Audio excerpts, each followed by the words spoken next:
Hataw Balita ngayon.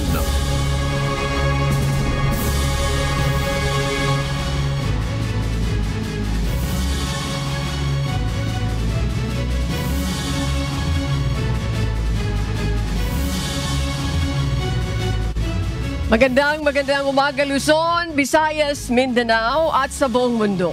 Oras natin sa buong kapuluan, alas 5:06 ng umaga, Philippine Standard Time.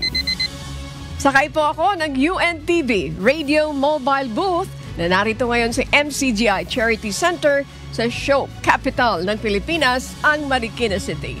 Ako po si Annie Rentoy. Ngayon po ay araw ng Biyernes, ika-24 sa buwan ng Enero, taong 2025. Tayo po ay sabayang napapakinggan sa Radyo La Verdad 1350, ang UNTV Radio. Ako po ang inyong amigo, Sherwin Kulubong. Good morning sa iyo, amigo Sherwin. May balita ako na sa iyo, hindi ka pa nagtatanong. Yung sitwasyon dito sa MCGI Charity Center. Katulad pa rin ng dati, kahit na madilim pa yung ating mga kababayan na hihingi ng tulong medikal, ay talaga naman nakapila na dito. So antabayanan niyo po mga kasambahay ang mga dagdag na updates nito mamaya po sa Good Morning Kuya. Yes, Annie, good morning din sa iyo at nakakatuwa na palaging marami tayong mga kababayan na nakapila dyan para dyan sa ating clinic. At siyempre makakasama rin natin, Ani, ngayong umaga ang ating global correspondent na si Amiel Pascual mula sa Dolio City, Taiwan para ihatid naman ang mga balita mula sa iba't ibang panig ng mundo. Magandang umaga rin sa iyo, Amiel Pascual. Samantala mga kasambahay, simulan na natin ang balitaan. Narito ang malalaki at makabuluhang balita ngayong araw. Hataw Balita ngayon. Ligtas na nakauwi sa Pilipinas ang 17 Filipino crew members ng MV Galaxy Leader na higit isang taon na ang na-hostage sa Yemen. Ang kanilang agarang repatriation ay alinsunod sa direktiba ni Pangulong Ferdinand Marcos Jr. upang tiyakin ang proteksyon at kapakanan ng mga Pilipinong seafarers. Pinangunahan ni na Migrant Worker Secretary Hans Leo Cacdac, Foreign Affairs Secretary Enrique Manalo at Transportation Secretary Jaime Bautista ang pagtanggap sa mga seafarers. Samantala, nagpasalamat ang DMW sa Sultanate ng Oman para sa matagumpay na mediation at sa lahat ng ahensya ng gobyerno, mga private partner at iba pang tumulong sa pagpapalaya ng mga marinong Pilipino. Hataw Balita ngayon. Nilinaw ni Senate President Cheese Escudero na posibleng may makaligtaan sa Bicameral Conference Committee report para sa 2025 General Appropriations Act o GAA dahil sa dami ng linya ng proyekto at halaga nito.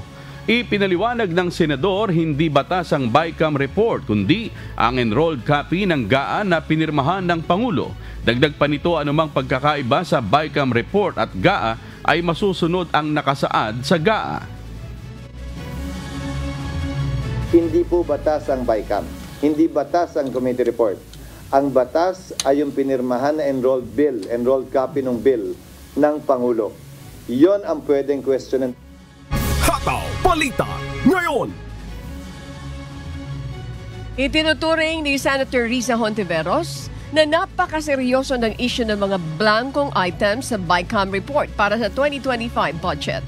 Bagamat hindi siya pumirma at bumoto ng no sa ratification nito, hinihintay pa rin niya ang paglilinaw sa naturang issue.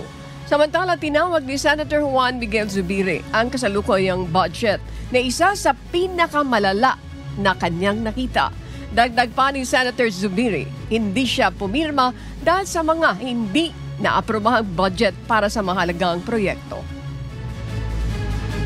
Hanggang sa huling BICAM meeting nga na dinalohan ko, wala ako nakita doon sa working drafts na tinatrabaho namin na blank lines. Talaga, I was quite disappointed. Although I was not familiar with these mga blanks kasi hindi ko nga nakita. Hataw Balita ngayon. Kinumpirma ng ilang kongresista na may blankong item sa BICAM report ng 2025 national budget. Tinawag ni dating Pangulong Rodrigo Duterte na invalid ang nilagdaang pondo ni Pangulong Ferdinand Marcos Jr. Balak ng kampo ni Representative Isidro Ungab na questionin ito sa Korte Suprema. Ayon kay Representative Jerby Luistro, malaya ang sinuman na maghain ng petisyon at tiwala sila sa hudikatura para resolbahin ang issue. Pero yung sinasabing BICAM na pinaratify, may mga ilang blanco. Pero yung sinabmit kay presidente, so tingin na wala kaming alam doon kung meron mang blanco yan. So I hope na reconcile kasi hindi pwedeng may blanco yan na ibibigay sa presidente. Hataw Balita ngayon. Naniniwala si House Deputy Majority Leader Representative Paulo Ortega na layon ng mga aligasyon laban sa 2025 national budget na magdulot na magkabahabahagi at ibalik ang 2 bilyong pisong alokasyon sa tanggapan ni Vice President Sara Duterte. Binawasan ang pondo ng Office of the Vice President dahil sa mga kontrobersiya kabilang ang issue sa confidential funds. Ayon kay Ortega, wala pa siyang kopya ng sinasabing ratified BICAM report na may blankong items at hindi siya miyembro ng BICAM. It works for them kung may controversy, it works for them kung may problema. Anong rason na maglalabas ka ng mga dokumento na hindi naman po reliable yung source at mga dokumento na may mga blanco at may kulang-kulang naman na pirma. Hataw Balita ngayon. Naniniwala ang isang political analyst na politika ang nasa likod ng pambabatiko sa 2025 General Appropriations Act. Ayon kay Attorney Michael Henry Yusinko, mas mabuting idaan sa Korte Suprema ang mga issue kaysa magbatikos lamang ng walang sapat na basihan. Dagdag pa nito ang mga tunay na issue sa budget tulad ng mga unprogrammed funds at AKAP ang dapat mas pagtuunan ng pansin, hindi lamang ang mga alleged blank items sa bicameral report. Inirekomenda niya rin na maaaring questionin sa Korte Suprema ang proseso ng pagpapasa ng budget, lalo na kung may mga paglabag sa konstitusyon at sa mga hakbang ng Bicameral Conference Committee. Kung gusto mong batikusin talaga, yung totoong batikusin yung administration, particularly the budget law, then you look at the infirmities, the real infirmities, no? Katulad ng AKAP, nung mga unprogrammed funds. That's where you go because those are the real issues that this budget has. Hataw Balita ngayon. Hinimok ng China ang Pilipinas na itigil ang pagkalat ng ulat tungkol sa umano'y Chinese spy. Ayon kay Mao Ning, dapat igalang ng Pilipinas ang karapatan ng mga Chinese national sa bansa. Isang Chinese national ang naaresto at pinaghihinalaang nag-iispiya kasama ang 2 Pilipino sa mga kampo militar at EDCA sites. Hataw Balita ngayon. Ipinahayag ng Department of Foreign Affairs ang suporta nito sa mga ahensyang nag-iimbestiga sa umano'y espionage na kinasasangkutan ng isang Chinese national at 2 Pilipino. Ayon sa DFA, handa itong tumulong sa Department of Justice, National Bureau of Investigation at Armed Forces of the Philippines upang maprotektahan ang pambansang seguridad. Naaresto ang mga suspect dahil sa di umano'y pag-espiya sa mga kampo militar, pulis at EDCA sites. Maring itinanggi ng China mga paratang at nananawagan sa mga mamamayan nito na sumunod sa lokal na batas. Hataw Balita ngayon. Pinag-aaralan na ng Department of Justice kung saan ihahain ang ikalawang kasong isasampa nito laban sa China kaugnay ng pinsalang dulot nito sa marine environment sa West Philippine Sea. Ayon kay Justice Secretary Crispin Remulla, layunin ng kaso na papanagutin ng China sa pagkuha ng giant clams at pagkasira ng coral reefs sa exclusive economic zone ng Pilipinas. Ang Permanent Court of Arbitration at International Court of Justice ang ilan sa mga posibleng venue para sa legal na hakbang na ito. Hataw Balita ngayon. Nagpulong sina Defense Secretary Gilberto Chodor Jr. at U.S. National Security Advisor Mike Waltz sa Washington, D.C. upang palakasin ang ugnayang pangdepensa ng Pilipinas at Estados Unidos. Sa nasabing pulong ay tinalakay ang pagpapalakas ng seguridad sa Indo-Pacific laban sa agresyon ng China. Pinuri rin ni Waltz ang alyansa ng dalawang bansa na nakabatay sa 1951 Mutual Defense Treaty. Hataw Balita ngayon. Muling, iniurong ng Commission on Elections sa COMELEC ang pag-iimprenta na opisyal na balota para sa midterm elections mula January 24 patungong January 27. Ayon kay COMELEC Chairman George Erwin Garcia, kailangan nilang baguhin ang database at disenyo ng balota matapos umatras si Francis Leo Marcos sa pagkandidato bilang senador. Naantala rin na ang proseso dahil sa mga temporary restraining order mula sa Korte Suprema na nag-utos na isama ang pangalan ng ilang kandidato sa balota. Hataw Balita ngayon. Hinimok ni COMELEC Chairman George Erwin Garcia mga kandidatong balak umurong sa kanilang kandidatura na agad magtungo sa tanggapan ng COMELEC bago magsimula ang pag-iimprenta ng balota. Ipinaliwanag niya na bawat withdrawal ay nangangailangan ng 2 hanggang 3 araw na proseso na maaaring makaapekto sa schedule ng ballot printing. Magsisimula muli ang pag-iimprenta ng balota sa darating na Lunes. Habang may panahon pa, sapagkat sa bawat withdrawal na hindi pa kami nag-iimprenta ng balota, 2-3 araw po ang gugugulin po ng COMELEC. So sana po gawin na po kaagad natin ito. Ina-announce po namin Monday ang muling pag-iimprenta ng balota. Hataw Balita ngayon. Magpapakalat ng mga tauhan ang Department of Information and Communications Technology at Cybercrime Investigation and Coordinating Center sa mga matataong lugar matapos mahuli ng PNP Anti-Cybercrime Group ang isang Malaysian national na nagbebenta ng IMSI or IC catcher. Ayon kay DICT Secretary Ivan Uy, may mga kasamahan pa ang suspect na nagbebenta rin ng mga tinatawag na fake cell towers o rogue cell towers. Ang hakbang na ito ay bahagi ng pagsugpo sa mga iligal na gamit na ginagamit naman sa mga cybercrime activities. Hataw Balita ngayon. Nagbabala ang Cybercrime Investigation and Coordinating Center o CICC at Department of Information and Communications Technology tungkol sa mga bagong pamamaraan ng mga scammer gamit ang portable IMSI catcher na kayang mag-intercept at mag-edit ng mga mensahe. Ayon kay CICC Executive Director Yusek Alexander Ramos, mahirap nang matukoy ang mga bagong device na ginagamit ng mga scammer na nagpapadala ng peking mensahe gamit ang pangalan ng mga kilalang kumpanya. Pinayuhan ni DICT Secretary Ivan Uy ang publiko na maging maingat sa mga mensaheng natatanggap, lalo na kung may kasamang link na kailangang buksan.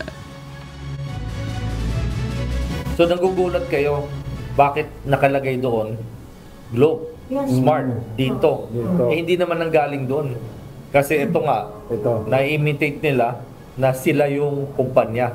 O nakalagay doon yung bangko, pangalan ng bangko. Dati hindi ganun ka-sophisticated, numero lang lumalabas. Hindi yung pangalan. So madali natin makita. Ngayon, itong mga bagong equipment, nalalagay na nila yung pangalan. Hataw Balita ngayon. Pansamantalang ipinagbabawal ng Department of Agriculture ang pag-aangkat ng ibon at poultry products mula sa South Dakota, USA dahil sa mga kaso ng H5N1 avian influenza. Kasama sa ban ang mga itlog, sisiw at iba pang poultry products maliban sa mga dumating bago ang November 13, 2024. Layunin nitong protektahan ang kalusugan ng lokal na industriya ng manok.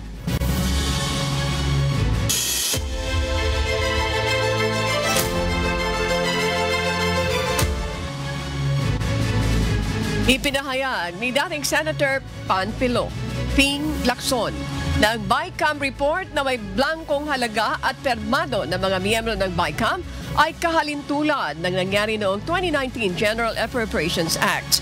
Matatandaan, noong 2019, ivinito ni dating Pangulong Rodrigo Duterte ang 95.3 billion pesos na halaga na tinukoy niyang maanumalya. Ang mga detalyeng ito ay nakapaloob sa printed enrolled bill, ngunit hindi orihinal na kasama sa niratipikahang BICAM report. Hataw Balita ngayon. Pinarangalan ni AFP Chief of Staff General Romeo Browner Jr. ang mga sugatang sundalo mula sa 32nd Infantry Battalion sa kanilang tapang matapos ang naranasang pananambang sa basilan na ikinasawi ng 2 sundalo. Kaugnay nito, mariing kinundina ni Presidential Peace Advisor Carlito Galvez Jr. ang pag-atake na tinawag niyang karumal-dumal at hadlang sa kapayapaan ng rehiyon. Hiniling naman ni Governor Jim Saliman sa mga residente na manatiling kalmado habang tinitiyak ng mga otoridad ang seguridad sa lugar. Hataw Balita ngayon. Nakatakdang mag-imprenta ng 1.5 million na balota araw-araw ang COMELEC simula sa Lunes para sa halalan sa 2025. Prioridad ng ahensya ang mock elections, overseas voting at ilang rehiyon tulad ng Barn, Caraga at Cordillera. Ayon kay COMELEC Chairperson George Erwin Garcia, bawat balota ay nagkakahalaga ng 22 pesos kaya umabot sa 132 million pesos ang halaga ng nasayang dahil sa 6 na milyong balota na ang naimprenta na ngunit hindi magagamit pa. Hataw Balita ngayon. Kinumpirma ng PNP Regional Office 3 na aktibo ang Ginto Group na isang private armed group sa Nueva Ecija at konektado sa isang incumbent na alkalde. Ayon kay Police Brigadier General Jean Pajardo, binigyan na ng direktiba ang Provincial Director na buwagin ang grupo bago magmarso. Dagdag pa niya, may aktibong PAGS din sa Negros Oriental at Sulu na patuloy na minomonitor para hindi makapagdulot ng kaguluhan. Ipinagutos na ni PNP Chief General Romel Francisco Marbil na lansagin ang lahat ng PAGS sa bansa bilang paghahanda para sa ligtas at maayos na eleksyon sa Mayo. Yung isang active PAGS po sa Region 3, particularly dyan po yan sa Nueva Ecija, ay matagal na po itong itinatrabaho. Nung pag-assume po natin as the Regional Director, ay yan po yung unang-una ko pong inuto sa ating field commanders, particularly the Provincial Directors, na we're giving him until March to really dismantle itong Ginto Group na matagal na po itong identify. So dapat hindi na po ito pinoproblema hanggang sa ngayon. Hataw Balita ngayon. Nangangailangan ng dagdag na pondo ang Philippine Statistics Authority upang maiproseso ang backlog na 36 million national ID ngayong taon. Ayon kay Deputy National Statistician Rosalinda Bautista, may mga opsyon tulad ng e-Phil ID at digital ID, ngunit marami pa rin ang naghahanap ng physical na card. Naapektuhan din ang on-site registration dahil sa sunod-sunod na bagyo noong nakaraang taon. Hataw Balita ngayon. Natuklasan ng NBI Organized Trans-Crime Division ang modus operandi ng 2 Vietnamese national na gumagamit ng kanin bilang taguan ng droga sa kanilang operasyon. Naaresto ang 18 anyos na suspect sa isang condominium unit sa Makati habang nakatakas naman ang nakatatanda niyang kapatid na may dati ng kaso kaugnay sa iligal na droga. Nakumpiska ang ketamine, ecstasy at vape drugs na nagkakahalaga ng 660,000 pesos at 2 babaeng Vietnamese ang na-rescue. Naharap ang mga suspect sa kasong paglabag sa Republic Act 9165 o Comprehensive Dangerous Drugs Act of 2002. Doon sa package, ikagugulat mo dahil nakatago ang droga sa kanin. So kung hindi mo susuriin, hindi mo makikita yung droga. Makikita mo lang kanin. Hataw Balita ngayon. Puno ng buffer stocks ng bigas ang mga bodega ng NFA sa Regions 1, 2, 3, 4, 6 at 12 na maaaring makaapekto sa pagbili ng ani ng mga magsasaka ngayong Pebrero. Ayon kay NFA Administrator Larry Lacson, limitado ang pagbili ng ahensya dahil puno pa ang mga bodega. Plano sanang ilabas ang mga stock sa merkado simula February 1 upang mapababa ang presyo ng bigas. Ngunit naghihintay pa ang Department of Agriculture ng deklarasyon ng food security emergency mula sa National Price Coordinating Council. Hataw Balita ngayon. Ininspeksyon na ng Department of Social Welfare and Development ang 15 bagong 4x4 6-wheeled mobile kitchen units na handang tumulong sa mga biktima ng sakuna. Kumpleto ang mga ito sa oven, freezer, burner, water tank, utensils at sariling generator. Target ng DSWD na mag-deploy ng mobile kitchen sa bawat rehiyon upang agad makapagbigay ng mainit na pagkain sa mga apektadong individual, kabilang ang mga stranded sa Pantalan at Paliparan. We're very happy to inform that this coming February 7, we're going to have the turnover of the 15 mobile kitchens na na-deliver na ngayon sa atin. Hataw Balita ngayon. Nagsasagawa ng pag-aaral ang Department of Transportation sa Cebu para sa pinaplanong pagtatayo ng subway project sa lalawigan ng na tatakbo mula naman Danao City hanggang Carcar City. Ayon kay DOTR, Yusek Timothy Jan Bathan, mas angkop ang subway sa makikipot na kalsada ng Cebu kumpara naman sa elevated railway. Samantala, posibleng maaprobahan ngayong 2025 ang Mapala Ferry System na mag-uugnay naman sa Marikina River, Pasig River at Laguna Lake para mapakinabangan ng mas maraming pasahero.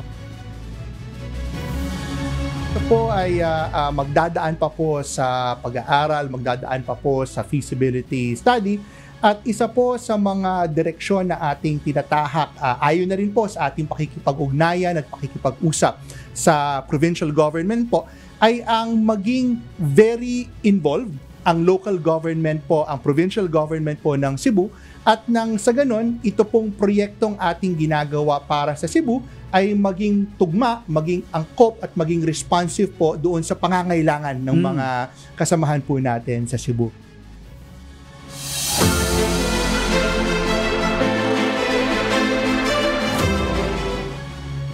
Bukod sa Southern Leyte, niyanig din ng magnitude 6.1 na lindol ang bayan ng Siocon, Zamboanga del Norte pasado alas 11 ng umaga nitong Huwebes, January 23. Kanya-kanyang paglikas ang isinagawa sa ilang mga paaralan matapos ang pangyayari. Ang mga estudyante sa Western Mindanao State University inilikas papuntang evacuation area. Ganito rin ang senaryo ng mga guro at empleyado sa Ateneo de Zamboanga University. Naging maagap din sa paglikas sa mga estudyante, guro at kawani ng Lima Elementary School sa Zamboanga City. Naramdaman din umano nila ang malakas na paggalaw ng lupa dahilan para palabasin sa mga classroom ang mga bata. Sa Ayala National High School sa Ayala, Zamboanga City, may ilang estudyante ang napaulat na nahilo at pansamantalang nawalan ng malay dahil sa lindol. Agad itong nirespondihan ng ilang rescue group para lapatan ang paunang lunas. Ayon sa pamunuan ng paaralan, nasa mabuti ng kalagayan ng mga bata. Ang mga kawani ng Port Management Office ng Zamboanga at Zamboanga City Hall ay nagsagawa ng emergency evacuation matapos na maramdaman ng malakas na lindol. Sa video post ni Josh Quiliopas, huli naman sa CCTV kung papaanong nagpanik sa pagyanig ang isang online teaching office sa Ipil, Zamboanga, Sibugay. Hataw Balita ngayon. Samantala muling nakapagtala ang Philippine Institute of Volcanology and Seismology o PHIVOLCS ng mataas na volcanic activity sa Bulkang Canlaon itong Miyerkules. Nitong Huwebes naman, nagbuga rin ng abo ang naturang bulkan. Nakapagtala rin ng magkakasunod na lindol sa Southern Leyte at Zamboanga kahapon at sa Eastern Samar ngayong madaling araw. Kaugnay niyan, makakapanayam natin si Binibining Maria Antonia Mariton Bornas, ang hepe po ng Volcano Monitoring and Eruption Prediction Division ng Philippine Institute of Volcanology and Seismology o PHIVOLCS upang magbigay detalye ukol sa kasalukuyang sitwasyon sa Canlaon Volcano at sa mga nangyayaring pagniyanig ng lupa. Magandang umaga po, Binibining Bornas. Maraming salamat po sa inyong pagpapaunlak ngayong umaga. Kumusta po kayo?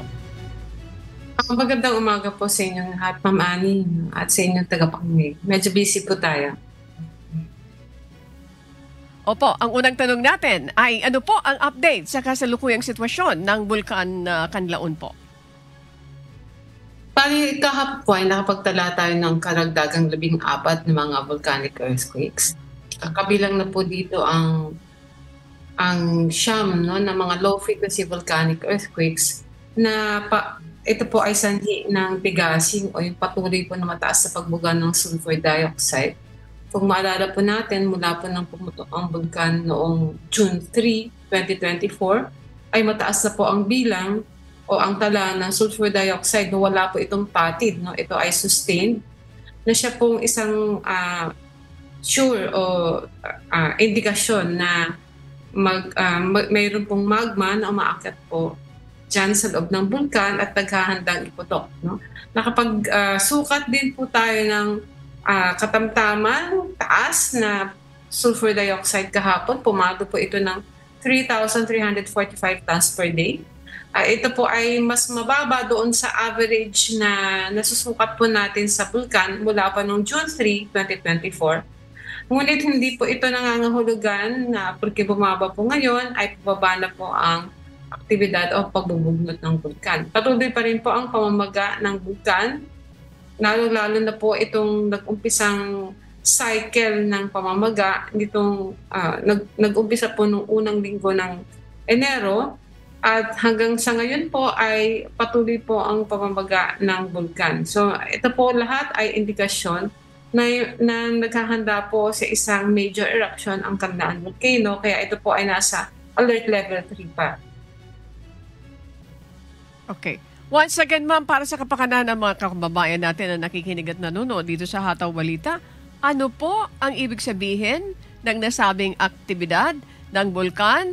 Tama ba ang pagkakadinig ko, pagkakaintindi ko po na sinyalis ito ng isang major eruption sa hinaharap? At tama po yan, no? Dahil ito na lang po, no, 2 taon na po ang mataas na level ng unrest o pagbubugnot ng bulkan. No? Bago po ito pumutok noong June 3, panaka-naka po ang pagtaas po ng mga monitoring parameters. Ngunit mula po noong June 3, ay ito po ay sustained na. No? Lalong-lalo na po ang mataas na buga ng sulfur dioxide. No? Araw-araw po yan, walang patid. At kahit po ang ating mga international monitors na nagmamanman po ng pagbuga ng sulfur dioxide sa pamamagitan ng satellite, ay alam po nila na naghahanda po ang Kanlaon Volcano sa isang major eruption. Ngayon po, mula po nung pumutok ang bulkan nitong noong December 9, ay nagtaas po tayo ng alert level dahil medyo kakaiba po ang pagputok na yun at ang atin pong inaasahan ay magkakaroon pa po ng mga katulad na pagputok noong December 9 na maaari pong mauwi na sa mas malakas o mas magmatic na eruption po ng bulkan, no? O pagputok ng bulkan.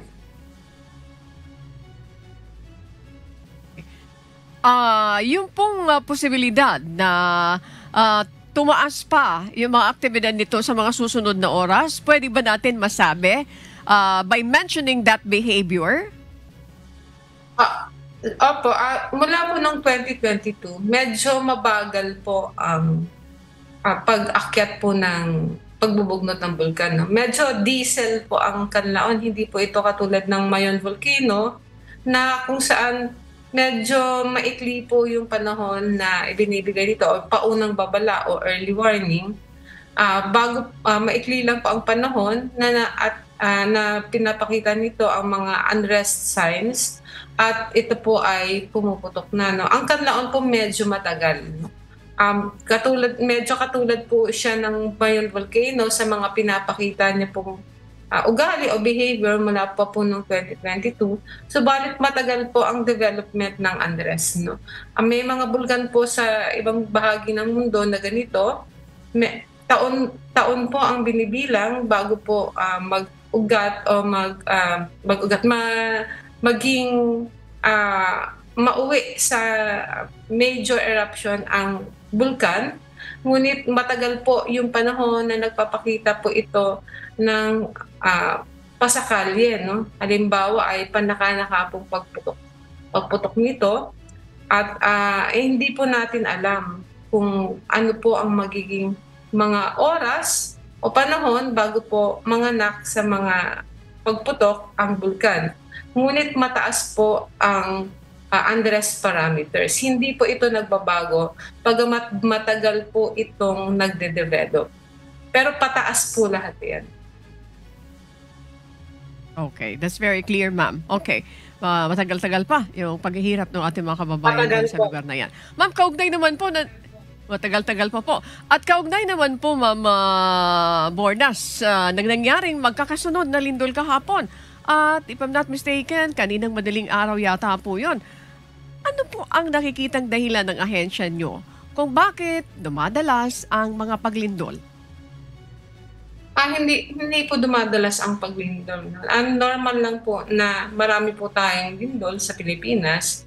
In fact, ito pong mga lindol na naranasan po natin dito sa Southern Leyte at sa Zamboanga ay normal po iyan. Sa isang araw po ay nakakapagtala po tayo ng, dati sinasabi natin ay 20 earthquakes per day, pero ang katunayan po ay mas marami ngayon. Dahil lamang po ito sa teknolohiya, mas marami po yung nade-detect ngayon ng ating modern systems dahil mas sensitibo po ngayon ang mga instrumento na naka-deploy po sa iba't ibang bahagi ng Pilipinas at mas maganda po at mas marami sila. Kaya po mas mataas po ang detection natin. Ito pong mga ganitong uri ng lindol, mga between magnitudes 5 to 6, ito po ay inaasahan sa taon-taon. At in fact, sa pagkaalam po natin, ito po ay inaasahan halos kada buwan sa iba't ibang bahagi po ng Pilipinas. Medyo malakas lang po talaga yung 5.8. At this point, okay. Ma'am, at this point, doon sa ating mga kababayan na nakikinig at nanonood po, ano ang gusto nyong ipanawagan, mga reminders po sa kanila? Okay, sa ating pong mga kababayan sa Negros Island, alam naman po natin, lagi po natin silang kaugnayan, at lalong-lalo na po ang mga LGU at mga DRR officials. Ang mangyari lamang po na tayo po ay makinig muna sa ating mga government officials para po sa ating kaligtasan. Kung tayo po ay nakatira sa loob ng 6-kilometer radius mula sa bulkan, tayo po muna ay lumikas sa mga oras na ito dahil medyo mataas po ang tsansa na magkaroon po tayo ng explosive eruption mula sa bulkan na maaari pong katulad noong December 9, batay po sa mga monitoring parameters ngayon. At tayo po ay maaring ma-expose o maapektuhan ng mga volcanic hazards kapag tayo po ay nasa loob ng 6-kilometer radius, lalong-lalo na po ng mapanganib na pyroclastic density currents or pyroclastic flows na hindi po natin kayang takbuhan. Kaya po, mangyari lamang po, medyo alam po natin na matagal ang panahon na ating pong bubunuin, ngunit para po sa ating kaligtasan, tayo po ay lumikas muna. At sa ating po mga kababayan na sa kasalukuyan ay nakakaranas po ng mga paglindol, kailangan naman po natin i-practice o gawain ang mga measures para sa ating pong kaligtasan, ang drop, cover, and hold. Kapag meron pong malakas na lindol, tayo po ay magtago sa ilalim ng matibay na upuan o lamesa at humawak dito. At matapos po ng pagyanig ay kailangan po tayong lumikas sa isang maayos na paraan. Huwag po tayo magpanik at hindi naman po kailangan tayo magpanik kung ang ating pong paligid ay maayos naman. Ang ating pong kailangang isipin, kailangan tayo ay mahinahon, calm, hindi po natin kailangang magpanik. At pagkatapos po nito ay kailangan po natin isagawa ang mga dapat na gawain, katulad po ng conduct po ng head count, tumingin po sa mga ating kasama kung meron pong may injury o nangangailangan po ng tulong. At matapos po nito ay mahinahon na bumalik sa ating mga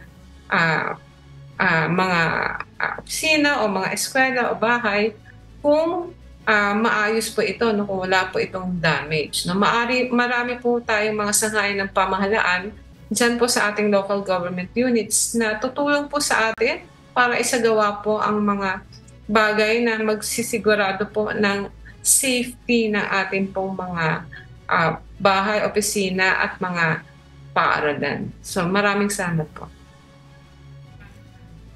Maraming salamat po sa inyong oras. Binibining Maria Antonia Mariton Bornas, ang hepe po ng Volcano Monitoring and Eruption Prediction Division ng Philippine Institute of Volcanology and Seismology. Again, good morning ma'am and thank you. Magandang umaga po at salamat po. Ingat po tayo. Hataw Balita Ngayon. At para po sa mga balita sa iba't ibang panig ng mundo, narito ang ating global correspondent na si Amiel Pascual mula sa Dolio City, Taiwan.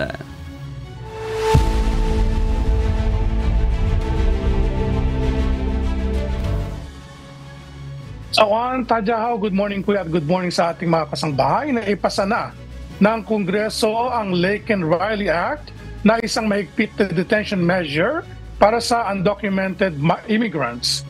Ipinasa na ito kay United States President Donald Trump at magiging kauna-unahang batas na pipirmahan niya sa panibagong termino nito.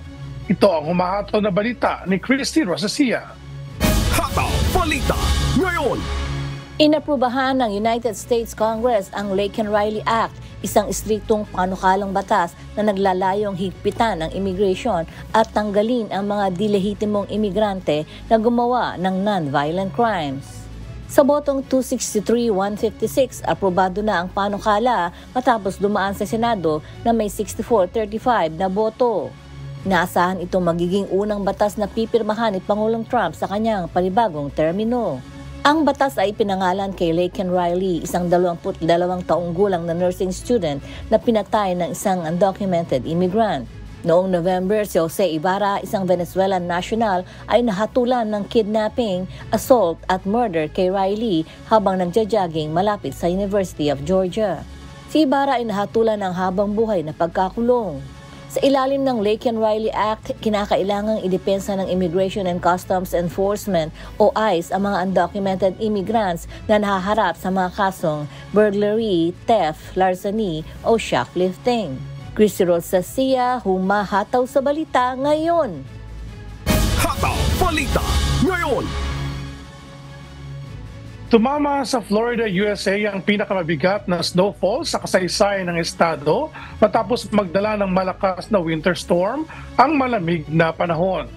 Mula sa Estados Unidos, may humahato na balita si Abby Valdez, live! Hataw Balita Ngayon. Hello sa inyo dyan, Abby. Kumusta na ba ang lagay ng panahon doon sa Florida? Hello din sa iyo, Amiel. Nagkaroon ng matinding winter storm ang Florida, USA na naging pinakamalaking snowstorm mula noong 1989. Nagresulta ito sa pagsasara ng mga paliparan at panawagan sa mga residente na huwag lumabas ng bahay, lalo na sa Western Panhandle. Ipinahayag ni Governor Ron DeSantis ang state of emergency noong Lunes bago bumagsak ang snow at binigyan ng babala ang mga komunidad na posibleng magtakda ito ng bagong record. Ipinag-utos ang pagsasara ng halos 70 milyang bahagi ng Interstate 10 pagkatapos ng 5 hanggang 12 pulgada ng snow na bumagsak sa Pensacola bandang gabi noong Martes. Lumawak ito sa 172 milya noong Miyerkules na maaaring maging mapanganib sa mga maglalakbay.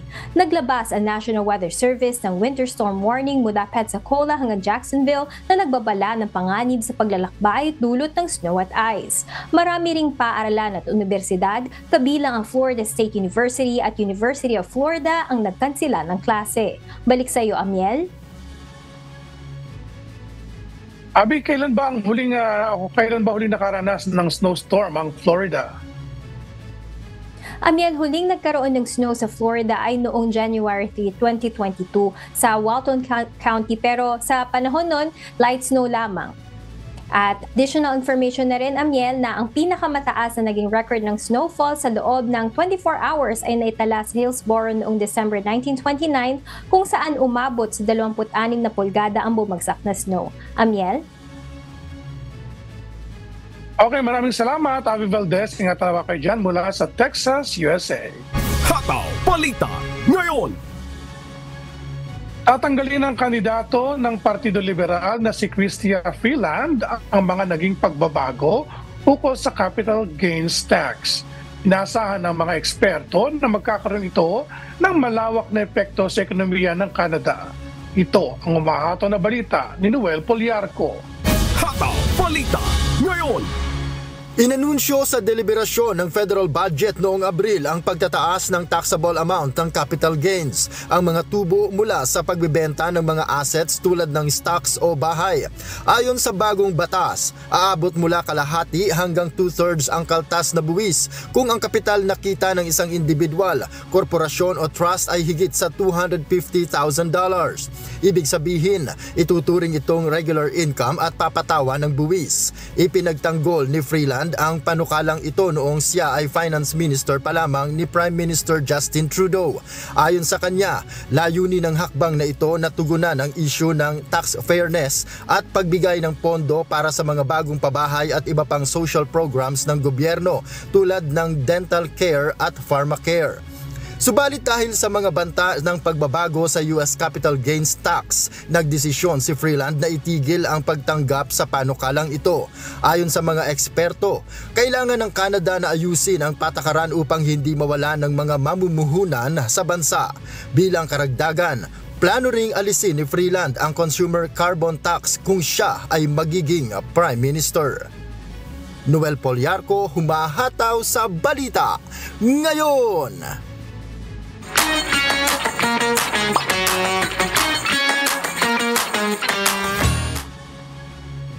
Magiging epektibo na sa March 3 ang bagong consular fees ng Embahada ng Pilipinas sa Singapore. Sarado naman ang Philippine Consulate sa Chongqing sa January 28 hanggang 31. Ito ang umahato na balita ni Lynn Perez. Hataw Balita ngayon. What's up, kabayan? Inanunsyo ng Philippine Embassy sa Singapore ang adjustment sa consular fees na epektibo sa March 3, 2025. Updated ang fees para sa passport, notarial, NBI fingerprinting at civil registry services. Bisitahin ang Facebook page ng Embassy para sa detalye sa facebook.com/PH in Singapore. Pansamantalang sarado ang Philippine Consulate sa Chongqing sa January 28 hanggang 31 para sa Spring Festival. Magre-resume ito sa February 3 at para sa emergencies, tumawag sa mga numero makikita sa Facebook page sa facebook.com/PHL in Chongqing.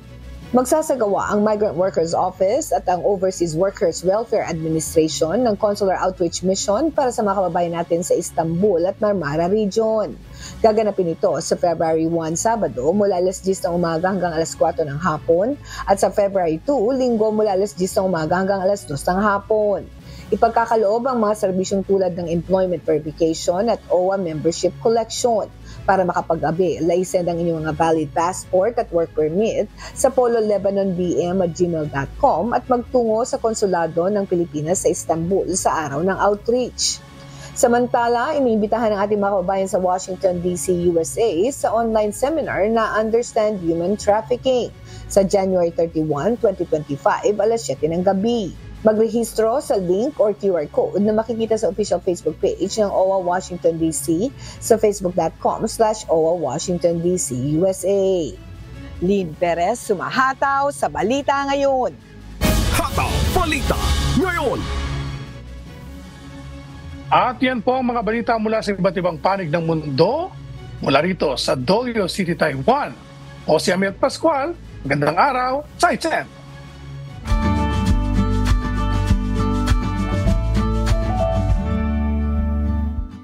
Alamin ang magiging lagay ng panahon sa iba't ibang bahagi ng bansa ngayong araw ng Biyernes. Panoorin po natin ang update mula sa Philippine Weather Bureau Pag-asa. Happy Friday po sa ating lahat. Ako si Benison Estareja. Ngayong araw po ng Friday, January 24, 2025, asahan pa rin ang mahinang epekto ng Northeast Monsoon or amihan dito sa may Northern and Central Luzon, habang dito sa may Southern Luzon, down to Mindanao, asahan pa rin ang epekto ng easterlies o yung mainit na hangin po galing sa silangan. Yung tagpuan ng northeast monsoon at ng easterlies, also known as the shear line, hindi po nakakaapekto sa ngayon dahil mahina ang northeast monsoon.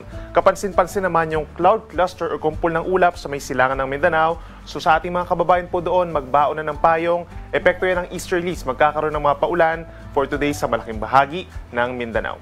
Sa ngayon po, dahil mahina pa rin ang northeast monsoon, wala po tayong gale warning na nakataas.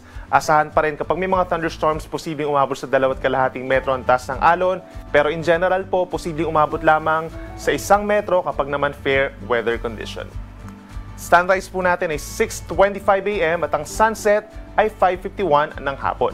Yan muna ang latest mula dito sa Weather Forecasting Center ng Pag-asa. Ako muli si Benison Estareja na nagsasabing sa naman panahon, Pag-asa magandang solusyon. At napanood po natin ang update mula kay Pag-asa Weather Specialist Benison Estareja. Tandaan, sa bawat araw na ating nasisilayan, tayo'y magpasalamat sa Diyos na may lalang. Hataw Balita Ngayon.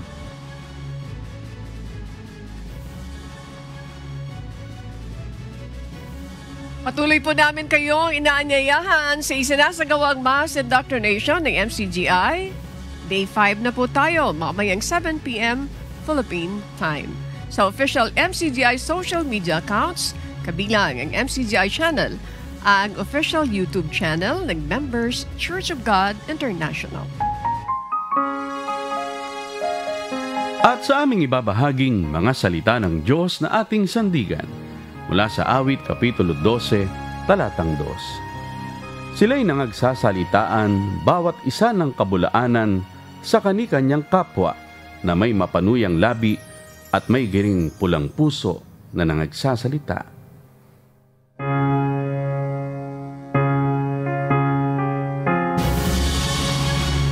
At yan po ang mga humahataw na balita ngayong umaga ng Biyernes, ika-24 sa buwan ng Enero 2025. Ako po ang inyong amigo, Sherwin Kulubong.